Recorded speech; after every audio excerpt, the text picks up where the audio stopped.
What if the next level of your career wasn't about what you know, but who you know? You don't have to force connections or overthink networking events. In this episode, you're going to learn exactly how to build meaningful and lasting relationships that aligns with your goals and your values without feeling fake, forced, or burnt out. Let's talk about it.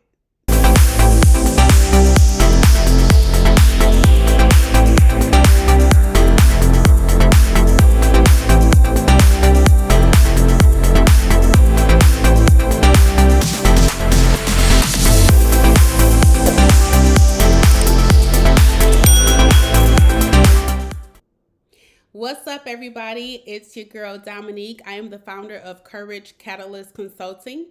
After 13 years of being in corporate America, I learned a lot. And one of the most important things that I learned was that authentic relationships really can open doors for you. So today, I am going to share how you can start building the same type of connections that are intentional, natural, and with purpose. For starters, let's talk about anchor number one: lead with authentic curiosity. People really do remember how you make them feel. It's not about your title, it's not about your business card, it's not about any of that. If you can just be curious when you're getting to know somebody, that could really open the door for an authentic relationship. Because a lot of us, we could be in a room in a sea full of people and you can still feel alone. But when you're actually conversing with someone and you're curious and you're asking questions to help understand who they are as a person, or maybe their story, or even their position within their company or industry, that really screams interest, true interest. And so I have personally even found this very helpful. And I know sometimes you're like, well, I don't even know what to ask. Listen, that's the thing. That's the where the magic happens. Listen to what they're saying. Sometimes you can even follow up on something like a key word that they say. So for example, let's just say somebody mentioned something about going skiing. You like, oh, okay, well, where do you go ski? Do you have any recommendations?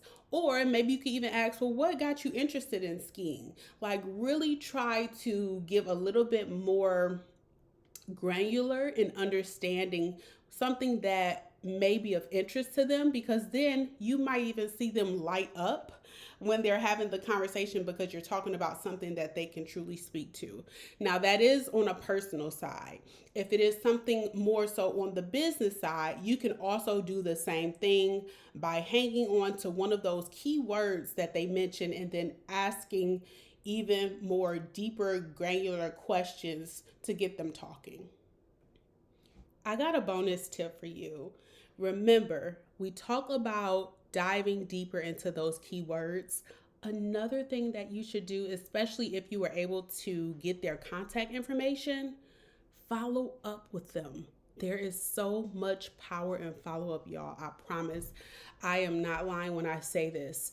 And when I mean that by if they say something and they're like, oh yeah, I have this project next week. Oh my gosh, it's a pain in my side. Follow up with them after the project. Now don't do it too soon, but after the project, just reach out to them through email or text or something like that. However you switch contact information, just say, hey, how did that project go? How are you doing? How was your week?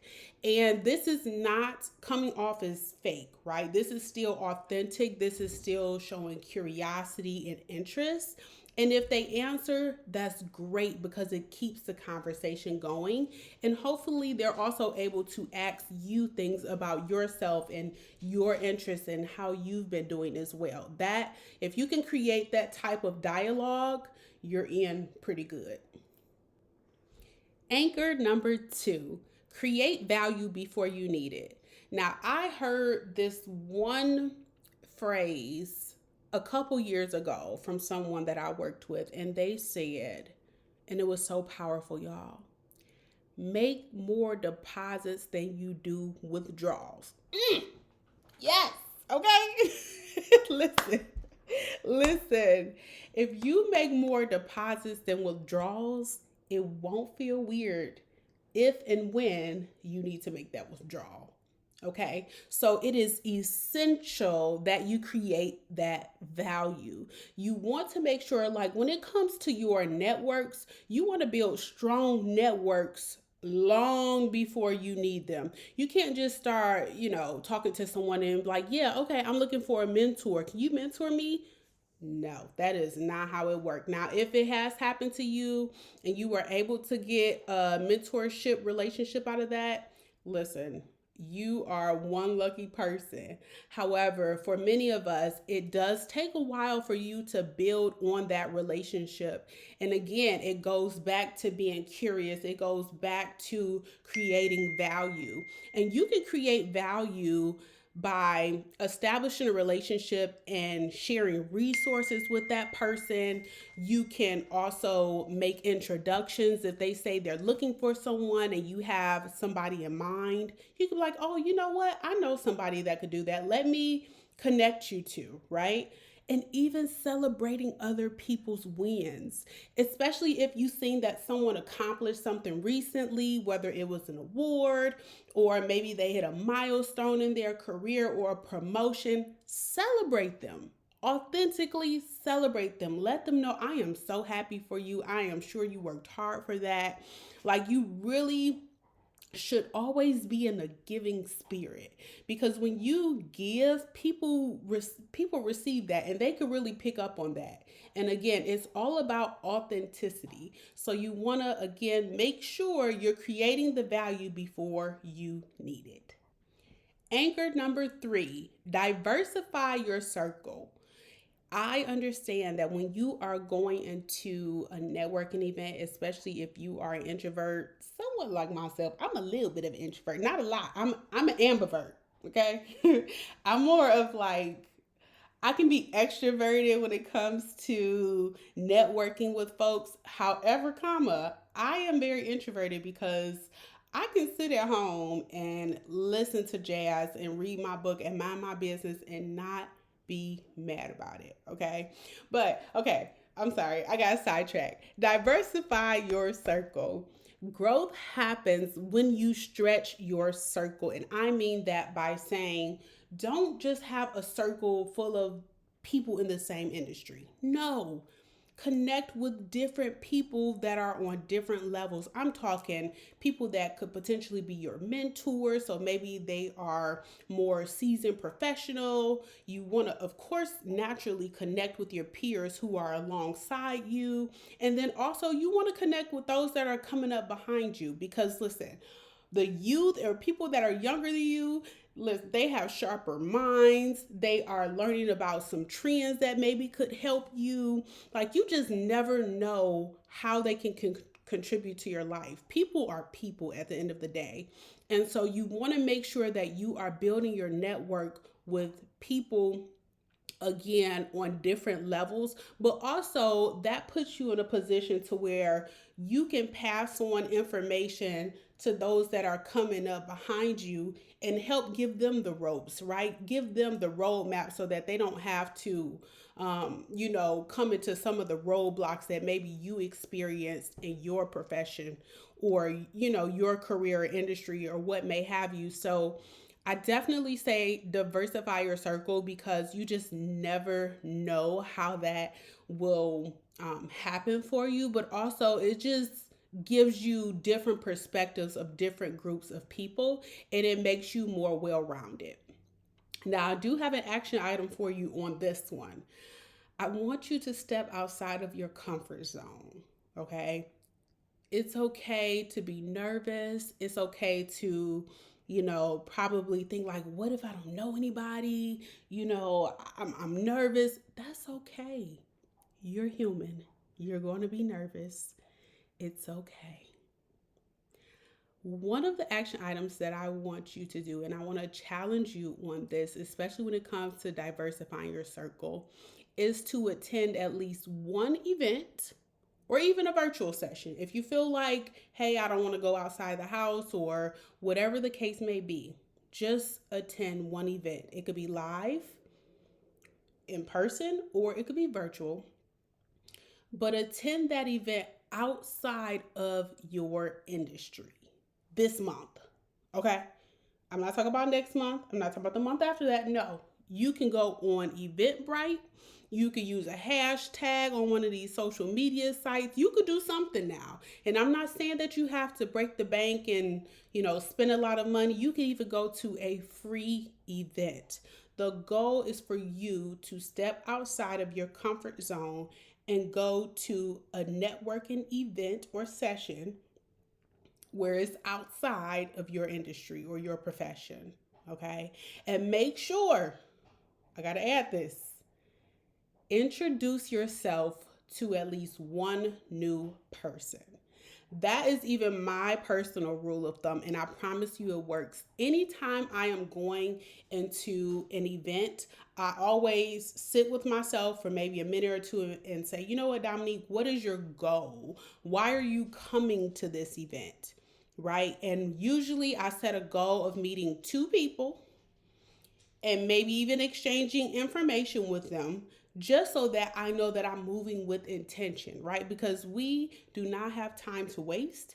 And so you just want to, again, move with intention, set that goal, and step outside your comfort zone. You got this, okay? You got this. Anchor number 4, protect your energy. Now, I know I talked about going to places that are outside of your comfort zone. However, you do still have to be mindful of protecting your energy, okay? You don't have to be connected to everybody to be effective. It's okay to limit access to protecting your peace. And listen, I am a very firm believer of boundaries. Boundaries are not barriers, okay? They are filters for alignment. So I want you to make sure that you are not trying to meet everybody in the room or feel like you have to grab everybody's attention. No, again, choose one or two people to connect with, introduce yourself, be curious, exchange information, smile, it's okay. Ask deeper questions, and you don't even have to make it all about them. Talk a little bit about yourself too, but I tell you this, people like to talk about themselves if you let them. So ask them a couple questions, all right? Now, I got an action item for you again. I know I just gave you an action item, but listen, we are working on being better people. So I got another action item. Outside of these new people that you have met, right, over time or that you're going to meet, I want you to do a little bit of a reflection and I want you to audit in your life your relationships of people who energize you and who drains you. Okay? Now, I can't tell you exactly what to do with those relationships because that's your business. However, I just want you to assess, who do I feel really good around? Who can I be the best version of myself with? And then think about those people you can't be the best version of yourself with. Who is the person that dims your light? And I will say, you know the answer of what you need to do. So that's not what I'm here for. But I will just encourage you that the relationships that you know that energizes you, that makes you feel good, that makes you smile, that makes you feel like, you can conquer the world. I want you to make sure that you are nurturing those relationships that inspire you and that makes you feel really good, because that is the type of energy you need to keep going, especially because we don't want to harbor on the bad relationships, because when we harp on the bad relationships, that'll discourage us. We don't need discouragement. No, we don't want discouragement about, no, because this person did this to me, and so I just don't want to meet more new people because then they might do it. No, we're not harboring on that. No, we're thinking future forward. Nurture the relationships that energize you, okay? I promise it's gonna work in your favor. All right, so we talked about four anchors. One, lead with authentic curiosity. Two, create value before you need it. Three, diversify your circle. And four, protect your energy. Okay, I think we covered a nice amount of tips and tricks that is going to help you build out these authentic and meaningful relationships that are going to be lasting. And it's also going to align with your goals and your values. Okay, we don't want you feeling forced, we don't want you to feel fake, and again, we don't want you to feel burnt out. So, I hope that the information that we covered today, you will be able to apply to your life. And if and when you do, I absolutely want to hear about it. Okay, let's talk about it. You can leave me a comment, let me know how things went. You can email me. Make sure you like the video, subscribe because I got some other good stuff coming. But more than anything, after talking about building relationships, I want to leave you with an affirmation. And that affirmation is, you ready? I attract genuine connections that align with my purpose and growth. Again, I'm going to say it one more time. I attract genuine connections that align with my purpose and growth. All right? If this episode helped you rethink how you network and build relationships, I do have a nice little one-pager freebie for you. You just have to make sure that you download it, okay? It is called 5 Anchors of Boardroom Confidence. I am going to put the link in the description box so you're able to click on there, give me about 3 pieces of information, and then after that you will have your one pager and you are good to go. But again, don't forget to like, comment, and subscribe, and let me know in the comments what resonated most with you and what topic you want me to cover next. You never know, it might be yours. All right, take care, and I'll talk to you soon. Bye.